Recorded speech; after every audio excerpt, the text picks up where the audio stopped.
What is going on, guys? It's Suspect here bringing you guys a brand new YouTube video, and in today's video I'm going to be sharing my opinion on basically what the title says, my full review on Black Ops 3 as a whole, both in public match, arena mode, zombie, well, not so much zombies, basically the multiplayer aspect of it, and most of all competitive wise is pretty much what I'm going to be covering in this video. Not sure if I'm going to have Desistance up as gameplay or if I'm going to have regular gameplay up. I haven't decided yet, but anyway.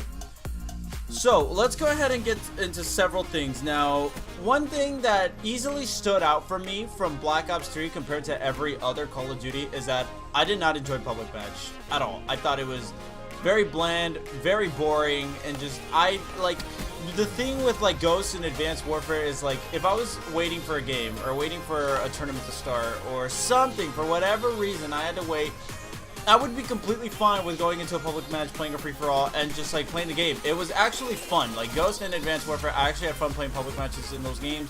And I found myself a lot of the times, like, you know, if I was like, hey, I'm bored, let me just go ahead and play some public match, I will. Like, I could actually sit here in front of my monitor and play for hours on end just playing public match, and I really, really enjoyed it. And in Black Ops 3, that just wasn't the case. Maybe it wasn't the beginning because the game was new, it was fresh, we have wall running and all that stuff, all these this new movement system.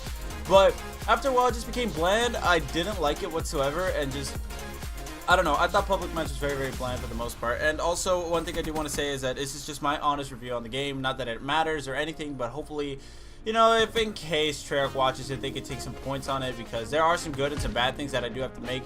Plus, I don't want to be this guy to just sit here and bash on the game completely, because that's not what I'm going to do, because I don't know what goes into making a game. I don't know what the hell you're supposed to do, what kind of coding goes into making a game, or none of that stuff. So, you know, I'm just saying it as a regular consumer, you know, giving my feedback to the developer. But anyway, back on track.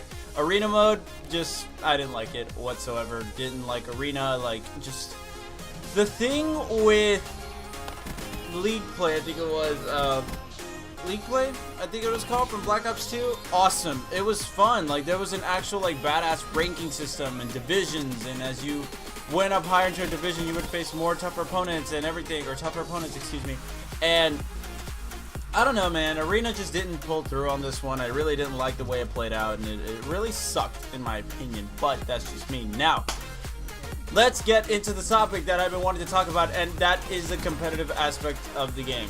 I'm going to cut it short right now just to get you guys what I thought about it. Did I enjoy the game competitively? Yes, I enjoyed it very, very much competitively. It wasn't as fast as Advanced Warfare, so there wasn't all like crazy and everything, because the whole thing with Advanced Warfare is like, let's say you're playing Hardpoint, right?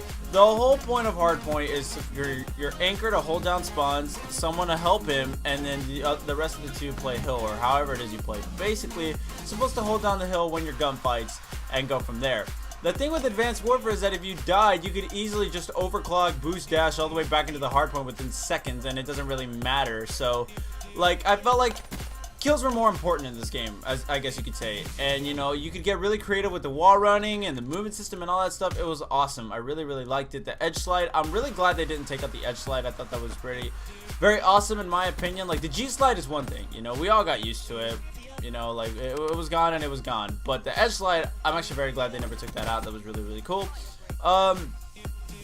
Guns, was there variety for the most part? You know, like, not really. Like, if you played CWL variant and rapid fire made it through, you could use the Pharaoh. Pharaoh was actually really good with rapid fire. And there was also the Kuda and the VMP. Pretty much the only two other submachine guns that you can use. But people were basically using the VMP the entire time.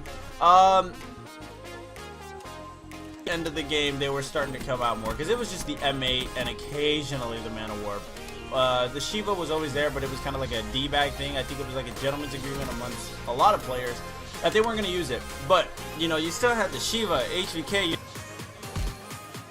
Man of War. Like, those are like, I think the vast majority of assault rifles except the KN and the ICR were used a lot in competitive, and I thought the ARs were very versatile. You could use one to, like, let's say you wanted to run like an aggressive AR and run it like in the style of a submachine gun. go with the HVK.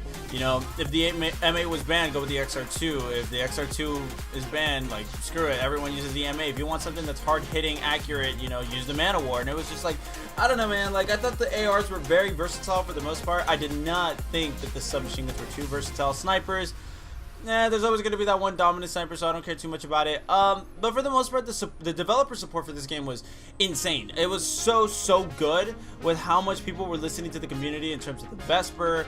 Also, there were several other things like the VMP nerf, how it was still being overused. And even though they nerfed it several times over time, like, you know, the VMP was never overpowered in my point of view. I'm pretty sure, like, the VMP was always matched up, in my opinion, with the CUDA. And then if you knew what you were doing, the rest of the submachine guns could match up with it pretty well as well.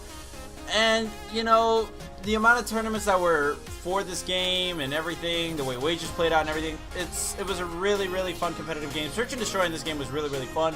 Capture the Flag, I loved Capture the Flag in this game. It was awesome. Uplink, it was whatever to me. I really enjoy Uplink, don't get me wrong, you know. I really enjoyed playing that game mode, but I thought it was whatever. I enjoyed CTF more. Hardpoint, very rewarding. I really liked Hardpoint, and I love the fact that they implemented the, like, if the hills contested, or like if the hills contested or no one was in the hill, time would keep running. I like that a lot. And then, you know, for whenever one team is inside the hard point and then the timer stops, I really liked that for competitive, and that's the whole reason FaZe beat Luminosity in game 1 over at MLG Anaheim in the hard point on Fringe. For that reason, you could see amazing comebacks, and I think that was one of the few comebacks we saw. Oh, also Splice versus Envy in the grand final, that was another one. And it's just awesome. It's great for the spectator, and it's great for, like, it's just great to watch. It's super intense in game also. Like, you're trying to, like, desperately get those last 5 seconds within the entire time, you know, just contest, hop in, win those gunfights, and it was rewarding. It was great, and I really loved watching and playing Hardpoint for that matter. The thing that I am on the fence about for the game for the most part is specialists, and that's one of my concerns going into Infinite Warfare is the rigs. But Black Ops 3, much like Infinite Warfare, like, Infinite Warfare's movement system should be one of a kind. I don't think it should ever happen again, in my opinion. And a lot of people would agree with me on that. And to be honest with you, like I feel like in that sense, Black Ops should be one of a kind with the specialists. Like, in case you guys live under a rock and you don't know what specialists are, it's basically an ability that you get up to once, twice. If it's a weapon, definitely twice. And if it's an ability with overclock, potentially 3 times in a game. And what it does is gives you a special ability. You can run faster, you can turn invisible, you could have a huge heat wave, like something. It was something. It was a special ability that not everybody could have. And the way I see it is that, you know, it should have been one of a kind. Does it bring skill, skill to the game? Like, it's very debatable, in my opinion. Not really, because you just have that upper hand. Because Nate Shaw brought up a good point. He was like, imagine there's $100,000 on the line, game 5, round 11, search and destroy, 1v1, bomb planet and everything, and some guys got heat wave. That's gonna be the difference maker right there. Or active camo, like arguably the 2 strongest abilities in the game. And I felt like specialists, like, even though it was a definite, like, it was definitely interesting for them to try it out, because it's the first time we've ever seen this in a Call of Duty game. In my opinion, I don't think it should have happened again with rigs. Like, that's just me. I think it should just be pure gun skill, in my personal opinion. Don't get me wrong, Overdrive made some awesome plays, so did Glitch, Active Camo. Heatwave was just one of those things where it's like, nope, pop it, kill the guy, and you're out of the situation. But that's just me. And for the most part, I really enjoyed the game competitively. Did specialists ever screw with my head, and did I hate them? Absolutely not. Just because I'm saying that I didn't think specialists should have been a part of the game does not mean I hated them whatsoever.